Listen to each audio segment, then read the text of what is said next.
ప్రపంచ ఆదివాసీ దినోత్సవ మరియు ఆజాదీక అమృత మహోత్సవ శుభాకాంక్షలు. వేదికను అలంకరించినటువంటి పెద్దలు, పూజ్యులు, మన జిల్లా మంత్రివర్యులు శ్రీ కాకాని గోవర్ధన్ సార్ గారికి, తర్వాత మన మేయర్ గారికి, శ్రవంతి మేడం గారికి, తర్వాత జడ్పీ చైర్పర్సన్ అరుణమ్మ గారికి, తర్వాత మన జేసీ గారికి, తర్వాత జిల్లా అధికారులకి, అలానే గిరిజన నాయకులకు అందరికీ కూడా మరొకసారి ప్రపంచ ఆదివాసీ దినోత్సవ శుభాకాంక్షలు తెలియజేస్తున్నాను. సో ఇంతకుముందు మన యాంకర్ గారు చెప్పినట్టుగా ఈ ప్రపంచ ఆదివాసీ దినోత్సవం అనేది 1993 సంవత్సరం నుంచి జరుగుతున్నప్పటికీ కూడా మనకి 2015 నుంచి బాగా ప్రాచుర్యం చెందిందని చెప్పవచ్చు. 2015 సంవత్సరంలో ఇది స్టేట్ ఫెస్టివల్గా దీన్ని డిక్లేర్ చేయడం, అలాగే ప్రతి ఐటీడీఏలోనూ గిరిజన సంక్షేమ శాఖ కార్యాలయాల్లోనూ విధిగా నిర్వహించుకుంటూ ఉంటున్నాము. అలానే మన ఆజాదీక అమృత మహోత్సవ ఇంపార్టెన్స్ని కూడా మన ముందు మాట్లాడిన యాంకర్ చెప్పారు. 75 ఇయర్స్ అంటే 75 సంవత్సరాలు మనం పూర్తి చేసుకుని సందర్భంగా ఈ 75 వారాల పాటు ఈ మహోత్సవాలను జరుపుకోవాలి అనేసి మన కేంద్ర ప్రభుత్వం వారు నిర్ణయించుకోవడం కూడా జరిగింది. సో దానికి ఈ ప్రపంచ ఆదిమ దినోత్సవం అలాగే ఆజాదీక అమృత మహోత్సవం రెండు కూడా ఒకే వేదిక మీద మనం జరుపుకోవడం మన అదృష్టంగా భావిస్తూ గిరిజన సమీకృత యనాదుల యొక్క ఐటీడీఏ గురించి వాటి యొక్క ప్రగతి నివేదికను నేను మీ ముందు ఉంచాలని ఆశపడుతున్నాను. దయచేసి ఎవరు కూడా నిలబడద్దండి. అది మనం ఇక్కడ వేదిక మీద ఉన్నటువంటి పెద్దలకి మనం అవమానపరిచినట్టు, అగౌరవపరిచినట్టు దయచేసి అక్కడ ఎవరైతే ఉన్నారో వాళ్ళు మానిటర్ చేయాలి. అందరూ కూడా కూర్చోవాలి.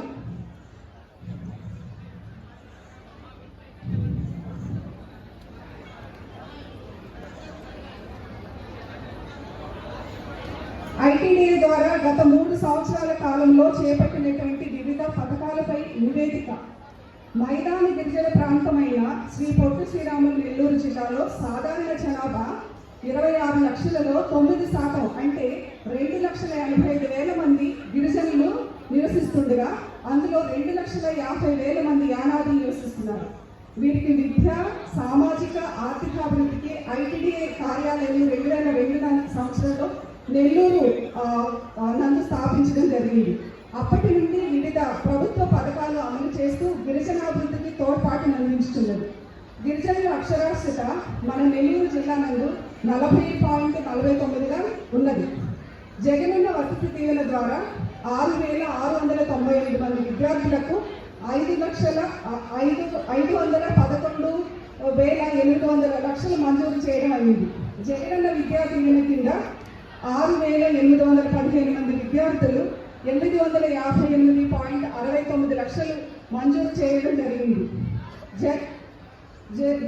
జగజీవన్ జ్యోతి ఈ పథకం కింద 200 యూనిట్ల వరకు గిరిజన కుటుంబాలకు ఉచిత విద్యుత్ సౌకర్యం కల్పించబడుతున్నది.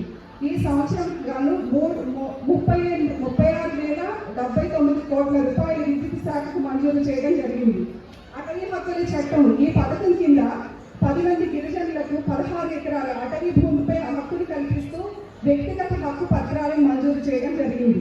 అదేవిధంగా 26,985 సెంట్ల భూమిని 16 కమ్యూనిటీ క్లైమ్స్ కింద మంజూరు చేయడం జరిగింది. గురుకుల పాఠశాలల గురించి చెప్తే జిల్లాలో 21 గురుకుల విద్యా సంస్థలు, గిరిజన సంక్షేమ శాఖ ఆధ్వర్యంలో 17 వసతి గృహాలు, 19 ప్రాథమిక పాఠశాలలో వెరసి 57 విద్యా సంస్థలలో మొత్తం 8,701 మంది విద్యార్థులకు ఉచిత విద్యతో పాటు వసతిని కూడా అందించడం జరుగుతుంది. వైఎస్ఆర్ చేయూత ఈ పథకం కింద 40 నుంచి 60 సంవత్సరాల మధ్య వయసు కలిగిన ప్రతి గిరిజన మహిళకు ఏడాదికి 18,750 రూపాయలు చొప్పున 4 సంవత్సరాలకు గాను 75,000 రూపాయలు ఇవ్వడం జరుగుతుంది. ఇప్పటి వరకు గత 2 సంవత్సరాలలో 15,559 మంది గిరిజన మహిళలకు 54.82 కోట్ల రూపాయలు గిరిజన మహిళా లబ్ధిదారుల బ్యాంకు ఖాతాల్లో నేరుగా జమ చేయడం జరిగింది. వైఎస్ఆర్ రైతు భరోసా ఈ పథకం కింద గిరిజన రైతులకు 6 ఎకరాల భూములకు ఏడాదికి 13,500 పెట్టుబడి సాయం, తద్వారా గిరిజన రైతులకు వ్యవసాయానికి సాయం అందిస్తుంది. ఈ పథకం కింద 700 మంది గిరిజన రైతులు 2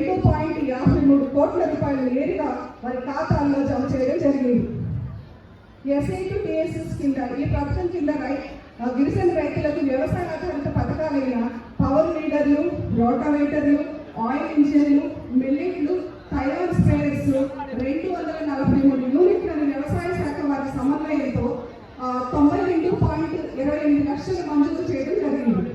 ఉద్యానాధికారి పథకములైన shade net cultivation, pandal cultivation, pack house, plastic మంచి, ట్రాక్టర్లు, పవర్ టిల్లర్లు, థైరాయిడ్ స్ప్రేయర్లు, మినీ ట్రాక్టర్లు మొదలగు 466 యూనిట్లను ఉద్యాన శాఖ వారి సమన్వయంతో 202.22 లక్షల విలువ కలిగిన యూనిట్లను మంజూరు చేయడం జరిగింది.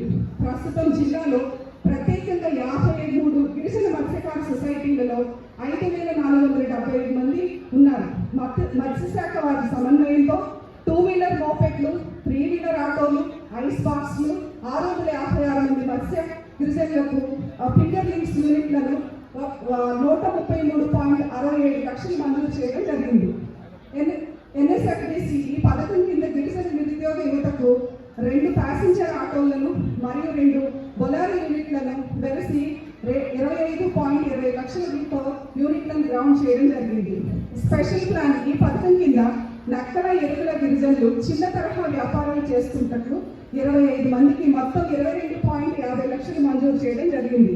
మొబైల్ డిస్పెన్సరీ యూనిట్ పౌర సరఫరాల శాఖ కింద ప్రతి ఇంటికి ఉచిత రేషన్ పంపిణీ నిమిత్తం జిల్లాలోని అర్హత కలిగిన 73 మంది గిరిజన యువకులకు మినీ డిస్పెన్సరీ యూనిట్లను మంజూరు చేయడం జరిగింది.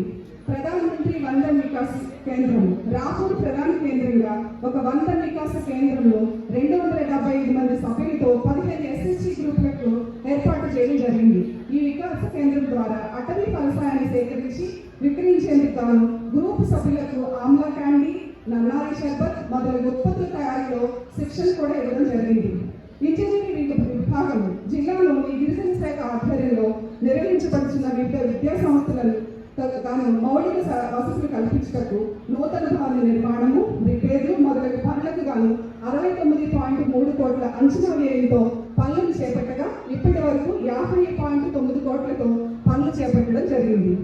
ఆధార్ కేంద్రాలు గిరిజన నిరుపేద వారికి అమలు చేయించిన విద్య, ఆర్థిక పథకాలకు సద్వినియోగం చేసుకున్నట్టు గాను గిరిజనులను గుర్తించి ఆధార్ లేని గిరిజనులు గుర్తించి వారికి శాశ్వత నమోదు ఆధార్ కేంద్రాన్ని మన శ్రీత జిల్లా కలెక్టర్ వారి సహకారంతో ఐటీడీఏ కార్యంలో పర్మనెంట్ ఆధార్ సెంటర్ కూడా ఏర్పాటు చేయడం జరిగింది. అదేవిధంగా 5 స్పెషల్ మొబైల్ కిట్లను కూడా స్కూల్ ఎడ్యుకేషన్ డిపార్ట్మెంట్ నుంచి మనం ప్రొక్యూర్ చేసుకుని వాటిని కూడా మనం ఎక్కడైతే అవసరం ఉందో అక్కడ వారికి ఆధార్ లేని వారిని గుర్తించి ఎస్పెషల్లీ 0 to 15 years పిల్లలు ఎవరైతే ఉన్నారో వాళ్ళకి కూడా ఆధార్ని నమోదు చేయడం జరుగుతుంది. ఎందుకంటే అమ్మఒడి అనేది చాలా ఇంపార్టెంట్ కాబట్టి దాన్ని కూడా స్పెషల్ డ్రైవ్గా చేపట్టడం జరిగింది. అలాగే వైటీసీ కూడా ఉంది మనకి, యూత్ ట్రైనింగ్ సెంటర్. జిల్లాలోని నిరుద్యోగ గిరిజన యువతకు ఏపీ స్కిల్ డెవలప్మెంట్ కార్పొరేషన్ సమన్వయంతో నైపుణ్యతతో కూడిన వివిధ శిక్షణలను కల్పించి తద్వారా వారికి ప్రభుత్వేతర సంస్థలలో ఉద్యోగాలను కూడా కల్పించుచున్నది. ఇది మా గిరిజన సమీకృత యానాది సంస్థ యొక్క ప్రగతి నివేదిక. Thank you for this opportunity sir.